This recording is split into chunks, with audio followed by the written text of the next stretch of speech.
Hello friends, welcome back to my channel love planting में आप सबका बहुत बहुत स्वागत है। तो फ्रेंड्स, आज का टॉपिक है गुलाब का पौधा। हमें अपने गुलाब के पौधे की केयर किस तरह से करनी चाहिए। इसके अलावा दिसंबर के महीने में हमें अपने पौधे पर कौन से ऐसे खाद देना चाहिए कि जिससे ज़्यादा से ज़्यादा फ्लावरिंग पा सके। तो इसी टॉपिक पे आज बात होगी। फर्टिलाइज़र के बारे में भी बात होगी कि हमें कौन सा फर्टिलाइज़र देना चाहिए जिससे कि पौधे में ढेर सारी कलियां भी बने और फूल भी आए। उससे पहले गुलाब के पौधे की केयर कर लेनी चाहिए कि गुलाब के पौधे को इस टाइम आपको किस तरह से केयर करनी है, क्योंकि आगे ठंड का मौसम बढ़ रहा है, कोहरा ज़्यादा पड़ रहा है। इससे गुलाब के पौधे में किसी भी तरह की कोई कमी नहीं होनी चाहिए। तो हमें ऐसे गुलाब के पौधे की केयर करना है कि ज़्यादा से ज़्यादा सभी पौधे में आप फ्लावरिंग पा सकें। अगर फ्रेंड्स इस टाइम आप गुलाब का पौधा लगाना चाहते हैं तो नर्सरी पर इस टाइम अवेलेबल रहता है। आप गुलाब के पौधे को परचेस करके लगा सकते हैं। अगर आप चाहते हैं कि आपके पौधे में ज़्यादा से ज़्यादा फ्लावरिंग हो, ज़्यादा की संख्या में गुलाब आए, तो आपको मिनिएचर वैरायटी के गुलाब लेना चाहिए। मिनिएचर वैरायटी के गुलाब के पौधे में बहुत ज़्यादा की संख्या में गुलाब आते हैं। मिनिएचर वैरायटी के गुलाब में बहुत ढेर सारे कलर भी आते हैं। आपको जो कलर पसंद है वो कलर आप ले सकते हैं। गुलाब के पौधे को लगाने के लिए आपको बड़ा पॉट के सिलेक्शन करना चाहिए। अगर हो सके तो मिट्टी के पॉट में आप गुलाब के पौधे को लगाया करें। इसके अलावा अगर आपके गुलाब के पौधे में फूल आके सूख चुका है तो आप फूल को तुरंत हटा दिया करें। 2-3 पत्तियों को लेते हुए आप फूल को कट कर दिया करें। जितने भी आप फूल को काटेंगे, सूखे फूल को हटाते रहेंगे, उतने ही आपके गुलाब के पौधे में ब्रांच आएंगी और ज़्यादा ब्रांच आएंगी तो उसी में कलियां बनती हैं और फ्लावरिंग भी होती है। तो टाइम टू टाइम आप अपने पौधे को प्रूनिंग करते रहेंगे तो पौधा आपका घना भी होता रहेगा। लेकिन आपको इस टाइम हार्ड प्रून बिल्कुल नहीं करना है। आपको हार्ड प्रून मार्च के महीने में करना है। इस टाइम थोड़ी बहुत आपको टिप, ऊपर की जो टिप रहती है उसको काट दिया करें, या तो जिस ब्रांच में फूल सूख चुके रहते हैं, फूल आके खिल कर सूख चुके हैं, तो 2-3 पत्तियों को लेते हुए आप ब्रांच को कट कर दिया करें। इसके अलावा ठंड के मौसम में इस टाइम जो मौसम चल रहा है, आप उसमें पानी ज़्यादा मत दीजिए। पानी ऐसा दीजिए कि ज़्यादा मिट्टी सौगी भी ना हो, गीली भी ना हो। और जब आपको लगे कि मिट्टी ऊपर की सूख चुकी है तब आप पानी दीजिए। आपको इस टाइम 2 से 3 दिन के अंतराल पे अपने पौधे में पानी दीजिए। ज़्यादा पानी देंगे तो मिट्टी में फंगस लग जाती है और जड़ को ख़राब करने लगती है। इससे क्या होता है कि गुलाब के पौधे सूखने लगते हैं, उसमें फूलों की कमी आ जाती है। तो पानी का आप इस टाइम खास ख्याल रखेंगे, क्योंकि कोहरे की वजह से मिट्टी में नमी बनी रहती है और अगर आप उसमें पानी ज़्यादा दे देंगे तो मिट्टी ख़राब होने लगती है। इसके अलावा दोस्तों, आपको इस टाइम अपने गुलाब के पौधे को पूरे दिन भर की धूप में रखना है। अगर ऐसी जगह आप रखे हैं जहां धूप नहीं पड़ रही है तो आप कितना भी खाद और पानी देंगे तो वो फ्लावरिंग कभी नहीं करेगा।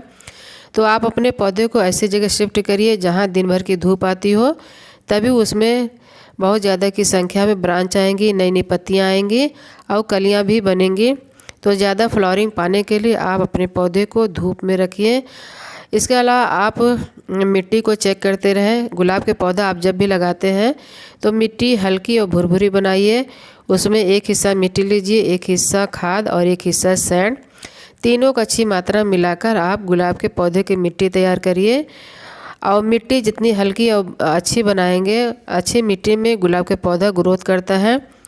अगर मिट्टी आपकी क्ले है तो उसमें पौधा ग्रोथ नहीं करता है।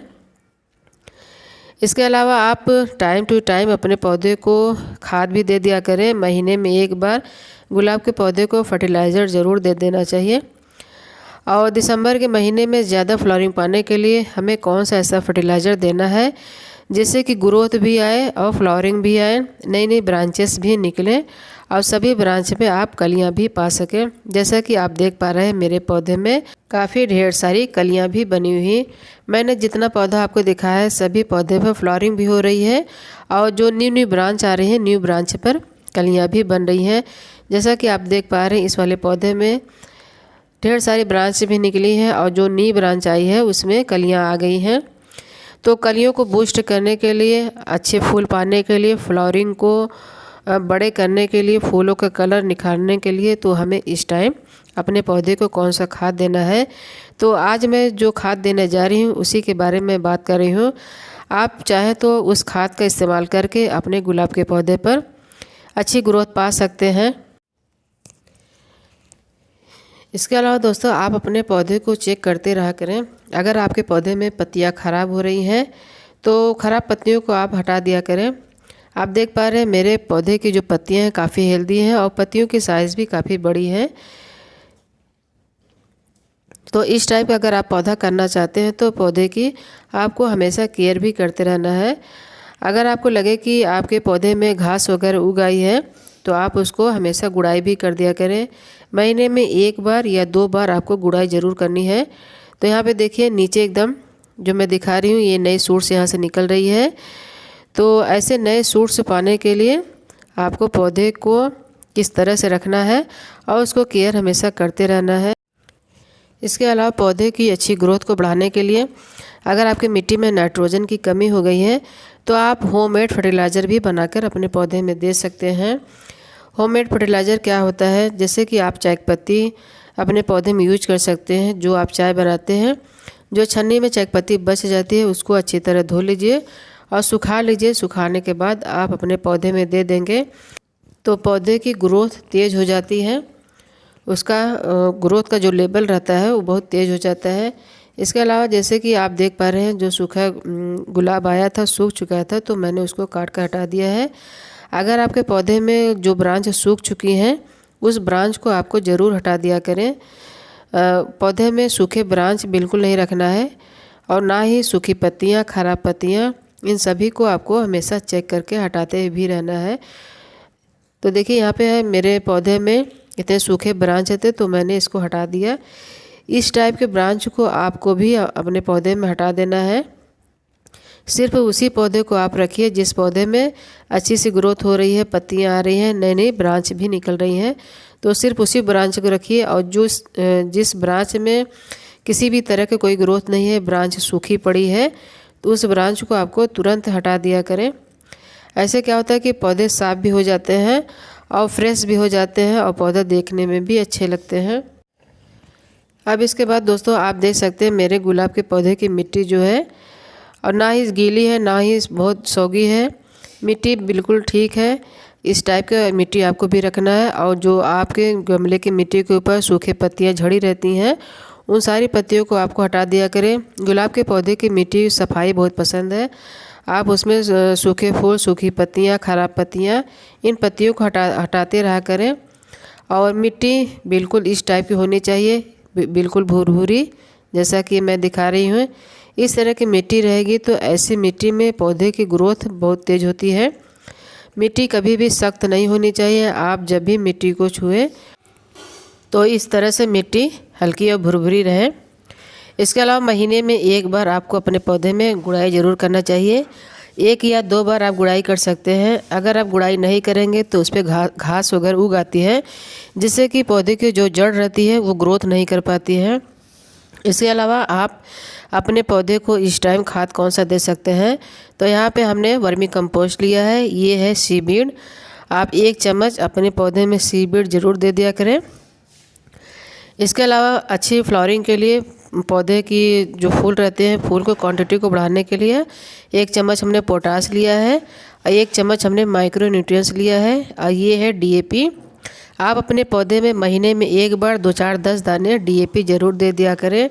डीएपी में फास्फोरस रहती है जिससे कि पौधे की ग्रोथ को तेज़ कर देता है।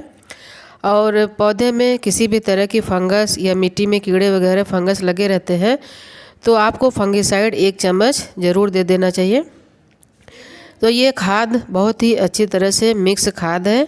ऑर्गेनिक और केमिकल दोनों मिला के आप खाद देंगे तो पौधे की ग्रोथ तेज़ रहेगी और पौधा कभी भी सूखेगा नहीं। सिर्फ केमिकल देंगे तो इससे पौधे में सूखने का डर रहता है। तो आपको ऑर्गेनिक और केमिकल दोनों मिलाकर महीने में 1 बार ज़रूर दे दिया करें। इस तरह के खाद को अच्छी तरह से मिला लीजिए। तो हमने जो ये खाद बनाया है मैंने अपने 2 पॉट के लिए बनाया है, मतलब कि 2 गमले में मैं इस खाद को दूंगी। अगर आपके पास ज़्यादा पॉट है, ज़्यादा गुलाब के पौधे हैं तो आप ज़्यादा भी बना सकते हैं और 2 से 3 मुट्ठी आप अपने पौधे में दे सकते हैं। मिट्टी की गुड़ाई करने के बाद आप मिट्टी को एक साइड कर लीजिए।